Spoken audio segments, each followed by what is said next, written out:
కాంగ్రెస్ పార్టీతో ఎందుకు పొత్తు పెట్టుకున్నావో అది తెలంగాణ ప్రజలకు చెప్పు.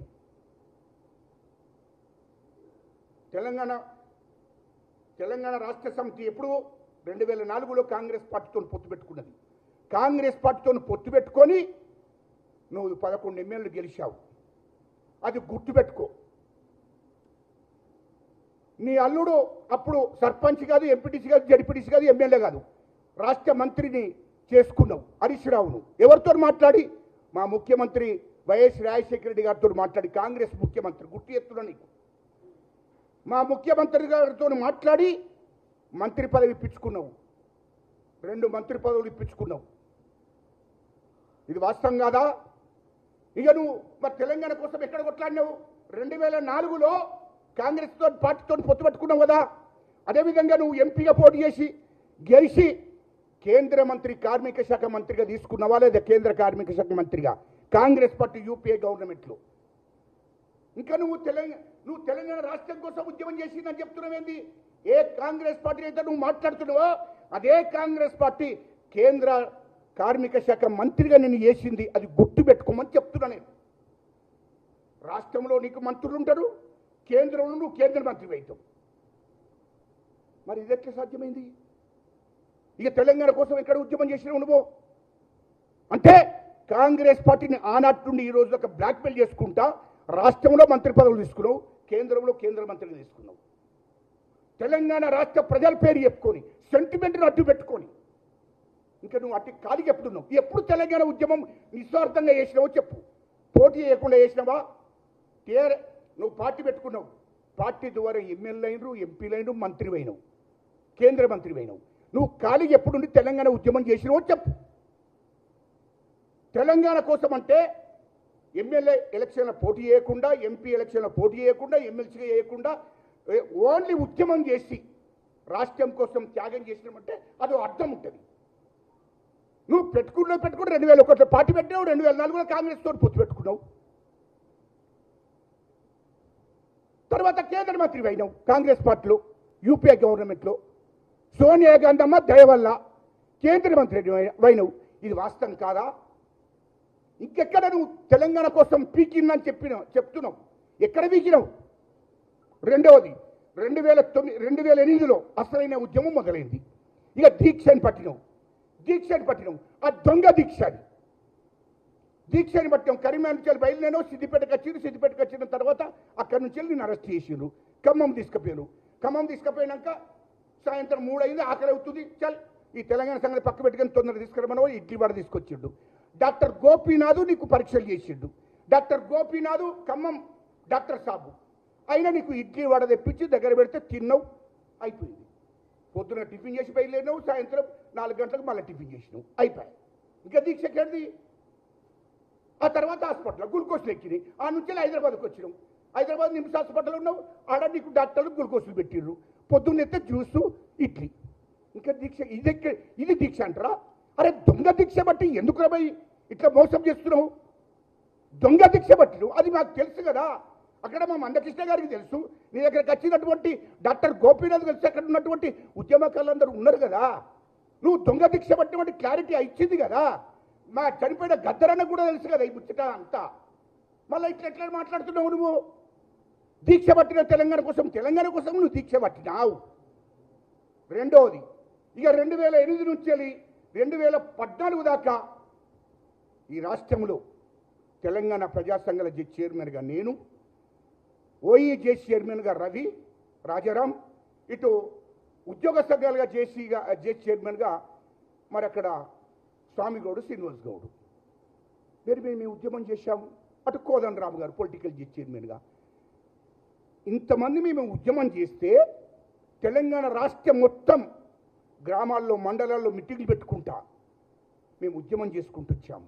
రాష్ట్ర వ్యాప్తంగా ఉద్యమాలు చేశాము, బహిరంగ సభలు పెట్టాము, మీటింగులు పెట్టాము. నేను గజ్జల కాంతం అనేవాడు ఈ రాష్ట్రం ఉన్నటువంటి కాంగ్రెస్ ఎమ్మెల్యేలను, తెలుగుదేశం ఎమ్మెల్యేలు, బీజేపీ ఎమ్మెల్యేలను, సిపిఐ, సిపిఎం, నీ టీఆర్ఎస్ ఎమ్మెల్యేలను కూడా నేనే విడిచినాం కదా. వీళ్ళందరినీ కూర్చునబెట్టి కేంద్ర ప్రభుత్వం మీద ఒత్తిడి తీసుకురావాలని చెప్పి ఉద్యమం చేసింది నేను. ఉద్యోగ సంఘాలు, ఓయి చేసి విద్యార్థులు, మరి అడ్వకేట్స్, డాక్టర్లు, ప్రొఫెసర్లు మేమంతా ఉద్యమం చేస్తే నీవు బహిరంగ సభలు పెట్టుకుంటావు, ఉపన్యాసం ఇచ్చి పోయి మళ్ళీ 6 నెలల దాకా ఇంట్లో పడుకొని పొద్దున సాయంత్రం దాక్కుంటా మంచిగా ఇంట్లో పడుకుని రెస్ట్ తీసుకొని 6 నెలలకు ఒకసారి బహిరంగ సభ పెట్టుకుంటా మాకు తెలంగాణ కావాలని చెప్పడం, పోవడం, పండుకోవడం. ఇది నువ్వు తెలంగాణ తీసుకొచ్చినట్ట? ఎన్నడన్నా 2008 నుంచి 2014 దాకా ఎన్నడన్నా పార్లమెంట్కి పోయినావా చెప్పు, మీడియా ముందంటే చెప్పు. ఎన్నడన్నా పార్లమెంట్కి పోయి తెలంగాణ రాష్ట్రం కావాలని పార్లమెంట్లో నువ్వు మాట్లాడావా?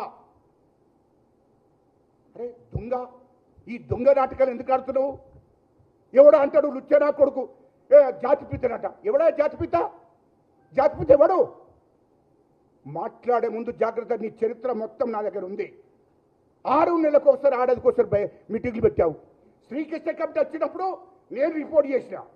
నా రిపోర్ట్ను చూసి ఏం చేసిండు, నా దగ్గరికి చర్చలకు వచ్చిండు. కాంతం మనం అందరం కలిసి, అంటే నీ పార్టీ బలోపేతం కోసం, నీ పార్టీ అధికారులకు రావడం కోసం నా దగ్గరికి వచ్చావు. నాతో ఉన్నటువంటి కమిటీ, ప్రజా సంఘాలు చేసే కమిటీ అందరితోని, నేను బెల్లైన ప్రొఫెసర్లు అందరం కూర్చుని మాతో చర్చలు జరిపావు. చర్చలు జరిపినప్పుడు ఏం చెప్పావు నువ్వు? కాంతం, నువ్వు డిప్యూటీ సీఎం అవుతావు, ఇక వీళ్ళంతా మంత్రులు అవుతారు, అన్నిటికీ అన్ని శాఖలు అన్ని ప్రభుత్వంలో అందరినీ భాగస్వాములు చేద్దాం.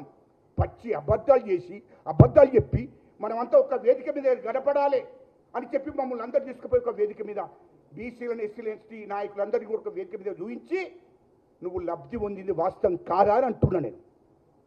ఇంత అబద్ధాలు ఆడుకుంటా నీ చరిత్ర నాకు తెలియదా?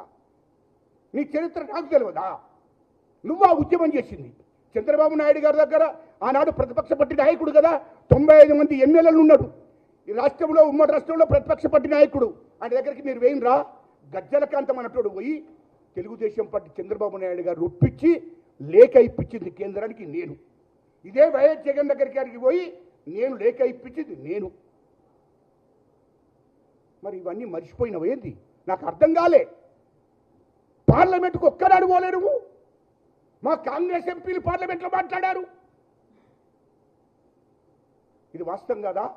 మా దామోదర్ నరసింహన్న ఆ రోజు మంత్రి, డిప్యూటీ సీఎం గారు ఉమ్మడి రాష్ట్రంలో, ఆయన పోయి సోనియా గాంధీను, అక్కడ ఉన్నటువంటి ప్రధానమంత్రి గారిని, అక్కడ హోంమంత్రి సుశీల్ కుమార్ సిండే ఆయన అధ్యక్షుల కమిటీతోని 45 నిమిషాలు దాదాపు గంట చర్చలు జరిపి కన్విన్స్ చేసి తెలంగాణ గురించి ఎక్స్ప్లెయిన్ చేసి మాట్లాడి అమ్మా ఇయ్యాలని చెప్పి బతిలాడి వచ్చిండు. ఇది వాస్తవం కాదా?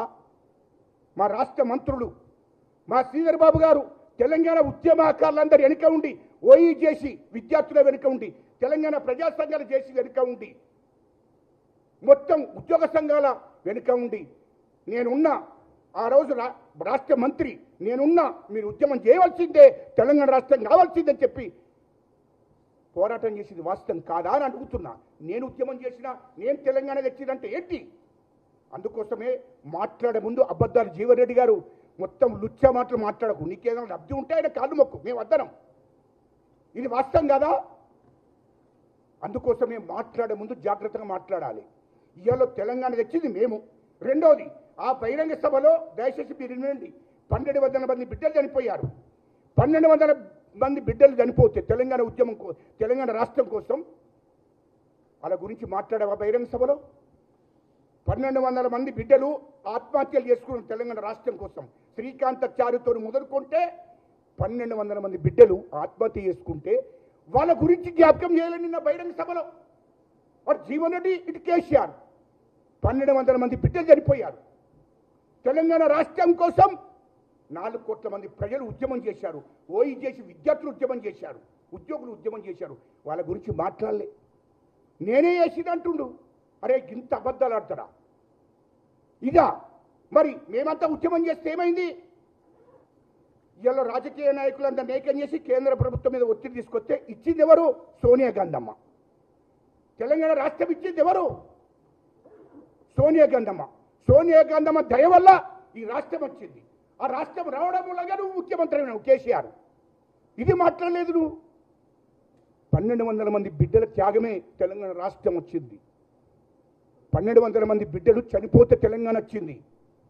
ఇలా తెలంగాణ ఉద్యమకాలంతా జైలుకి వెళ్ళి లాఠీ దెబ్బలు తిని తన్నులు పడితే తెలంగాణ వచ్చింది. ఇవన్నిటి గురించి మాట్లాడలేదట ఎవడు అంటుడు కేసీఆరే తెచ్చిండు. ఎవడరా కేసీఆర్? కేసీఆర్ ఇక్కడ తెచ్చిండు, ఎక్కడ ఉద్యమం చేసిండు? నేను ఒక్కటే అడుగుతున్నా కేసీఆర్ను, ఎన్నడన్నా నువ్వు జైలుకి పోయినావా? కేసీఆర్, కేటీఆర్ జైలుకి పోయిండా? హరీష్ రావు జైలుకి పోయిండా? మీరు చెప్పండి. ఎవరన్నా నీ కేసీఆర్ ఇంట్లో ఎవడన్నా చచ్చిపోయిండా? మరి జరగలేదే. దెబ్బలు పడ్డది మేము, లాఠీ దెబ్బలు పడ్డది మేము, జైలుకు పోయింది మేము. 1200 మంది బిడ్డలు, ఎస్సీలు, ఎస్టీలు, బీసీలు, రెడ్లు చనిపోయింది మా వాళ్ళు. మరి నువ్వెట్లా తెలంగాణ తెచ్చినట్టు? అందుకోసమే మాట్లాడే ముందు నిన్న మొత్తం మాట్లాడు కేసీఆర్ కోసమే తప్పు కొట్టుకున్నాడు. అదొకటి. ఈయన ఇక మూడో విషయం అయ్యా ముగిస్తున్నా. ఇంకా మూడో విషయం, ముఖ్యమైన విషయాలు మీకు తెలియాలని చెప్తున్నా మీడియా మిత్రులకు. ఇవాళ నిన్న చెప్పిన దాంట్లో కొండ లక్ష్మణ్ బాపూజీ గారు 69లో మంత్రి పదవికి రాజీనామా చేసి తెలంగాణ రాష్ట్రం వచ్చేదాకా నేను మంత్రి పదవి తీసుకోనని చెప్పి ఆయన తెలంగాణ కట్టుబడి ఉండి పనిచేసుకుంటూ వచ్చాడు. 2013లో ఇక తెలంగాణ వచ్చే ముందు చనిపోయిండు. ఈయన తెలంగాణ రాష్ట్ర సమితి పార్టీ పెట్టుకున్నప్పుడు ఆయన ఇల్లునిచ్చాడు. తెలంగాణ సెంటిమెంటు నువ్వు గుర్తించి కేసీఆర్ నా ఇల్లు ఉంచుకోపో, నీ ఆఫీస్కు ఉపయోగించుకోపోమని చెప్పి ఇచ్చాడు. ఇస్తే ఆయన తెలంగాణ నిజమైన నిస్వార్థంగా ఉద్యమం చేసి చనిపోయినటువంటి వాడు కొండ లక్ష్మణ్ బాపూజీ గారు. ఆయన చనిపోతే కేసీఆర్ మూర్ఖుడు, ఆయన దగ్గరికి చనిపోయిన నాడు కూడా రాలే. చనిపోయిన నాడు కూడా కొండ లక్ష్మణ్ బాపూజీ గారు చనిపోతే కూడా రాలే.